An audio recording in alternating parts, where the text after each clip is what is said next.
Welcome to fair media. आज आपसे share करेंगे एक अहम मुद्दा जो सुप्रीम कोर्ट में कल रेज किया गया था। राहुल गांधी के ऊपर डिफेमेशन केस के ऊपर सुनवाई के दौरान उसमें दीपांकर दत्ता और अगस्टिन जॉर्ज मसीह का बेंच इस सुनवाई कर रहा था इस केस के ताल्लुक से।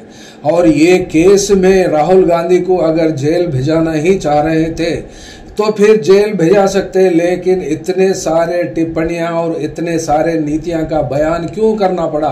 ये दो जस्टिसों को जिसका बेंच इसके लिए विचार कर रहा था, वो ये कह रहा है, वो बेंच के नजरिए में वह सैनिकों के ऊपर यानी भारतीय सैनिकों के ऊपर ऐसी टिप्पणी नहीं करना चाहिए था, ये बयान करते हैं। और साथ ही साथ ये भी कहते हैं राहुल गांधी को, जो भारत के अपोजिशन लीडर भी हैं पार्लियामेंट में, जो अपना मामला था अपने भारत जोड़ो यात्रा के दौरान उन्होंने दिसंबर 16 और 2022 के दिन इस हिंदुस्तान में पैदल यात्रा करते वक्त उन्होंने कहा था कि चाइना हमारे हिंदुस्तान की 2000 स्क्वायर किलोमीटर जमीन हड़प ली है, कब्जा किया है। ये बयान देना क्या गलत है क्या सही है, इसके ऊपर तो कोई सुप्रीम कोर्ट या फिर इस बेंच ने इंक्वायरी करने की हिम्मत भी नहीं की,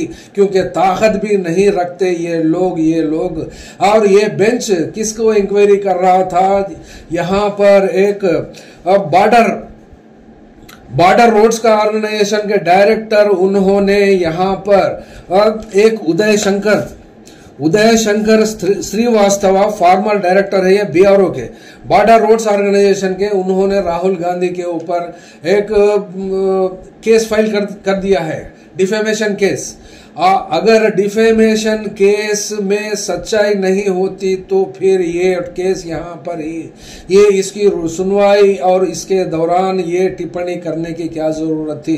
क्या अपोजिशन लीडर उसको किस तरीके की बात करना चाहिए, क्या बात करना चाहिए, कहाँ बात करना चाहिए और किस तरीके की बात करना चाहिए, ये सुझाव देने का काम सुप्रीम कोर्ट का इस बेंच को है।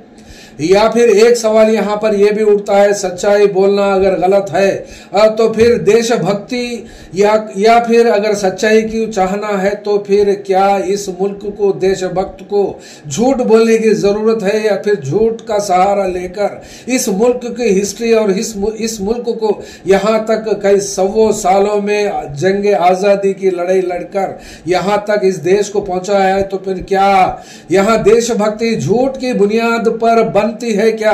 ये दीपांकर दत्ता हो या फिर जॉर्ज मसीह हो, ये कौन भी हो, ये सुप्रीम कोर्ट का बेंच ही क्यों ना हो, कौन से विचार की बात कर रहा है, कौन से चाटुकारिता की बात कर रहा है, अपोजिशन लीडर को क्या करना चाहिए, क्या ये सुप्रीम कोर्ट उसके ऊपर क्या बयान दे सकता है, क्या नीति बता सकती है। यहाँ अच्छे तरीके से समझ सकते हैं कि हिंदुस्तान को बनने में और यहाँ तक चलाने में कौन लोग चलाए।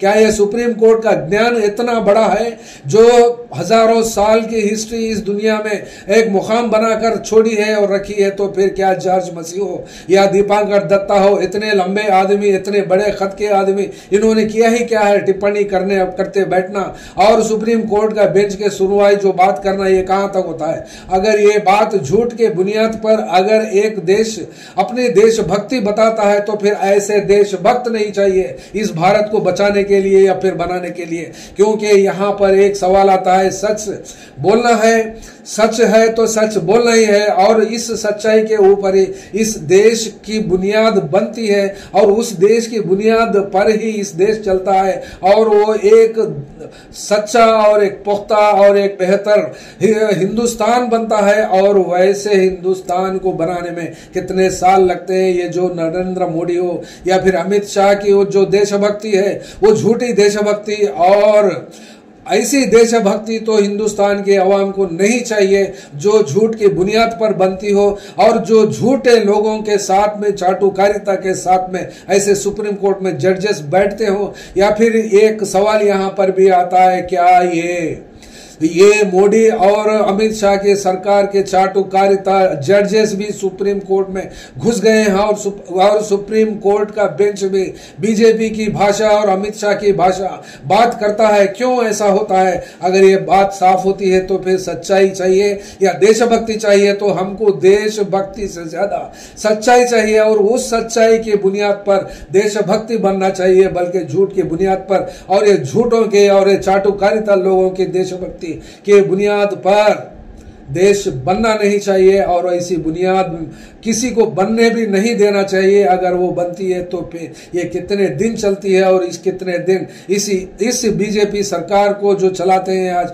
नरेंद्र मोदी हो, अमित शाह हो, इसके ऊपर ये दीपांकर दत्ता का बेंच कहां तक क्या कर सकता है? अगर भेजना ही है तो राहुल गांधी को इस डिफेमेशन केस में कितने दिन की सजा देते हैं? हिम्मत हो तो देश के सामने ये कौन सी चाटुकारिता है? या फिर चाइना हिंदुस्तान के 2000 स्क्वायर किलोमीटर को ऑक्युपाई किया है या नहीं किया है?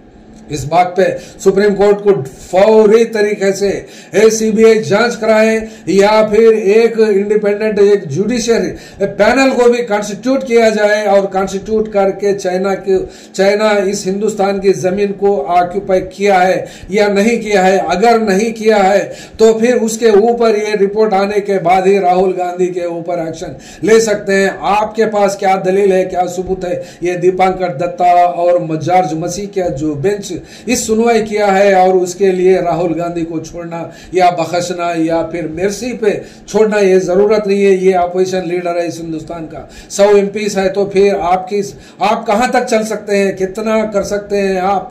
यहां पर करने के लिए आपको भी बहुत सारे लिमिट्स है और आपका ड्यूरेशन होता ही कितना है, आपका टर्म होता ही कितना है और इसके ऊपर टोटली अपोजिशन लीडर को क्या करना चाहिए, क्या नहीं करना चाहिए, आपको क्या हक बनता है पार्लियामेंट में? ये बात आप पार्लियामेंट में कह सकती हैं, सोशल मीडिया पे क्यों कह रहे हैं? ये आप कौन होते हैं? सुप्रीम कोर्ट के जो बेंच बना है, तो फिर राहुल गांधी को बोलने के लिए क्या हक पहुंचता है सुप्रीम कोर्ट को? यहां पर भी बात है। और दूसरी बात, उनके पास क्या सबूत है? हिंदुस्तान का मीडिया सब पूरा का पूरा सबूत है। उस वक्त कितनी चाइना हिंदुस्तान में घुस आया है और परमानेंट बिल्डिंग्स और परमानेंट स्ट्रक्चर्स बना लिए हैं। और ये सैटेलाइट चैनल्स में भी आप देख सकते हैं, आपके ऊपर ये बीजेपी का पर्दा या अमित शाह का पर्दा या मोहब्बत का पर्दा या चाटुकारिता का पर्दा अगर आपको आंखों को ढांप दिया है, ढक गए हैं या देख नहीं पाते हैं, अगर अंधे हो गए हैं, तो फिर ये आपका बेंच आपके पास रख लीजिए। जो सजा सुना सकते हैं, जो सुना सकते हैं तो सुना दीजिए। देश भी देख रहा है आप लोग को और आपको पीछे से जो सपोर्ट करता है, जो चलाता है, उसके लिए हम भी देख सकते हैं। हिंदुस्तान की जनता कभी मरी नहीं, कभी ये मुर्दा कौम नहीं हो सकती। ये जिंदा दिली का नाम है साला। तुम क्या इसके बारे में बता सकते हैं? यहां अगर आपको हिम्मत है तो फिर हिंदुस्तान की जमीन को यानी 2000 स्क्वायर किलोमीटर लैंड के ऊपर चाइना घुस आया है या नहीं आया है, इसके ऊपर या मोदी सरकार को हो या अमित शाह को अगर हिम्मत है, अगर वो लोग को तो नहीं होती, क्योंकि वो लोग सच्चाई का सामना करना तो पसंद नहीं करते, क्योंकि झूठ की बुनियाद पर वो लोग की सरकार चलती है। उधर कौन से भी मुद्दा ले लीजिए, उसमें ईमानदारी का तो मामला होता ही नहीं है। बेईमानी से आखिर कब तक, कितने दिन तक देश चलाएंगे? और आप भी अपना बेंच चलाएंगे। आप अगर देते हैं तो फिर दे दीजिए, सजा कितनी हो सकती है, उसके लिए क्या अल्टरनेटिव्स भी होते हैं, वो भी मामला सामने आता है। वो भी हिंदुस्तान की आवाम तय करेगी। ये पार्लियामेंट में जो मेजॉरिटी सीट्स बीजेपी के हैं, तो फिर वो क्या तय कर पाते हैं? वो आप जैसे उनकी चाटुकारिता करने में ही लगे हुए थे। आपका बेंच भला आप क्या हो सकता है? आपसे तो ये उम्मीद नहीं थी। फिर भी आप जो कर सकते हैं कर लीजिए, लेकिन सच्चाई को ही हर हिंदुस्तानी इसको अपनाना पड़ता है और हर हिंदुस्तानी को सच बोलना है और उस सच्चाई के ऊपर ही देशभक्त को बनाना है और देशभक्ति को जांचना है और देशभक्ति को बढ़ावा देना है। उतना ही चाहिए, झूठी बात नहीं और झूठ का सहारा नहीं। Thank you. फेयर मीडिया में आपका स्वागत है। हमारे चैनल को सब्सक्राइब करें और हमारे वीडियो देखें। हर अपडेट के लिए घंटी आइकन चालू करें। हम वास्तविक और निष्पक्ष समाचार और राजनीतिक अपडेट प्रदान करते हैं।